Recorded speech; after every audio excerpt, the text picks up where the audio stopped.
parliamo di dieta chetogenica. Perché la dieta chetogenica? Perché è sempre un argomento sulla cresta dell'onda, no? È un argomento del quale si chiacchiera molto, si usa molto, si abusa molto. Attualmente poi è tornata molto sulla cresta dell'onda perché se ne fa molto uso, al di là della dieta chetogenica in via diretta, anche indirettamente, no? Con l'utilizzo di questi nuovi supplementi introdotti nel mercato che sono i chetoni esogeni, che si propongono di mimare proprio la dieta chetogenica. Ora, guardate, qui è mostrata, no? Diciamo così, riassunta la chetosi. Nel fegato, dall'acetilcoenzima A si formano i corpi chetonici vanno in circolo e vanno nei muscoli, dove vengono riconvertiti in acetilcoenzima A che entra nel ciclo di Krebs, e vanno soprattutto al sistema nervoso centrale, dove vengono riconvertiti in acetilcoenzima A e quindi entrano nel ciclo di Krebs. Quindi questo sistema è un sistema di alimentazione alternativo in primis per il sistema nervoso centrale, ma sfruttato estremamente bene anche dai muscoli. In particolare il cuore, no? Quando sapete un muscolo sfrutta maggiormente i corpi chetonici anche in condizioni di nutrizione normale, no? Quello che stimola la chetogenesi, quindi la produzione dei corpi chetonici, cos'è? È l'assenza di insulina o i bassi livelli di insulina, e invece l'alto livello degli ormoni controregolatori dell'insulina, il glucagone per esempio, il glucagone in primis. La chetosi è una situazione tipica, ad esempio, del diabete non controllato, dove l'insulina non c'è perché del diabete 1 non controllato, dove l'insulina non c'è perché le cellule beta del pancreas sono state demolite dal sistema immunitario, ma è una situazione che si presenta anche in alcune condizioni di alimentazione, in particolare quando l'alimentazione sia particolarmente priva di carboidrati. La dieta chetogenica, così si chiama la dieta estremamente priva di carboidrati, atta all'incremento della chetosi, è spesso erroneamente affiancata nei suoi effetti alla chetosi che invece si induce nel diabete non controllato, no? Nella chetoacidosi diabetica. Invece, guardate un po', i livelli sono ben diversi. Questa tabella ci riassume le condizioni, le concentrazioni ematiche di glucosio, di insulina, di corpi chetonici e il pH ematico in condizioni di dieta bilanciata, dove i carboidrati sono circa il 55% della dieta, in situazioni di dieta chetogenica, quindi dieta priva di carboidrati, poi capiremo meglio, e in situazioni di diabete non controllato, quindi di chetoacidosi diabetica. E vedete come in realtà le cose stiano molto diversamente. La glicemia nella dieta bilanciata nel soggetto sano va da 80 a 120 mg su decilitro, nella dieta chetogenica sta un po' più bassa, ma attenzione, non è nulla, è un po' più bassa nella dieta bilanciata, non è nulla perché c'è gluconeogenesi.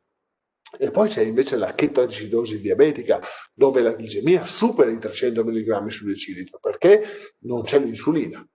L'insulinemia, vedete, nella dieta bilanciata va da 6 a 23 microunità su litro, nella dieta chetogenica da 6,6 a 9,4, nella chetoacidosi diabetica è inesistente l'insulina, perché le cellule beta del pancreas sono state demolite dal sistema immunitario.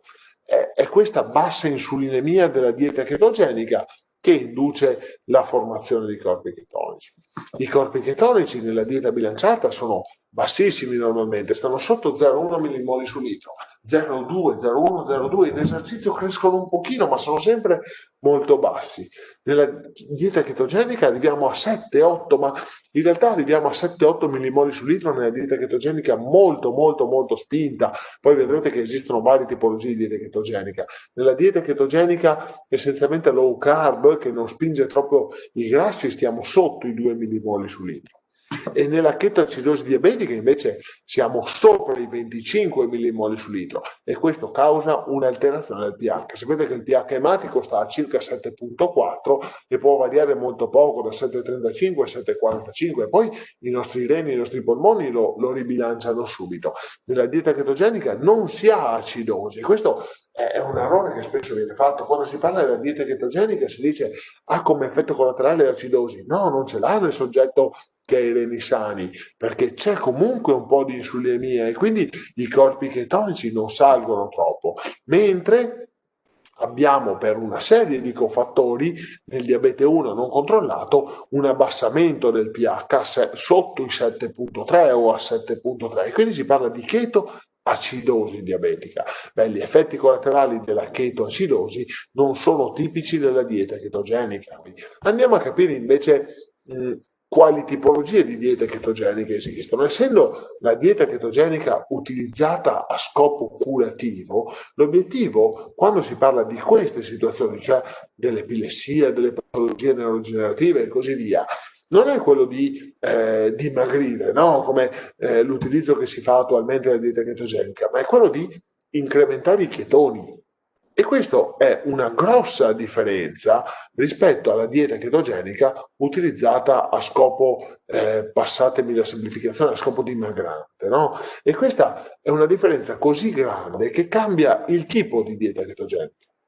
Quando l'obiettivo sia aumentare la chetonemia, cioè i livelli di chetoni nel sangue, perché quei livelli di chetoni fungono da inibitori, ad esempio, dell'agitazione, dell'eccitabilità neuronale e quindi la presenza di alti chetoni limita gli effetti dell'epilessia. Beh, quando l'obiettivo sia incrementare i chetoni, occorre incrementare molto i grassi alla dieta.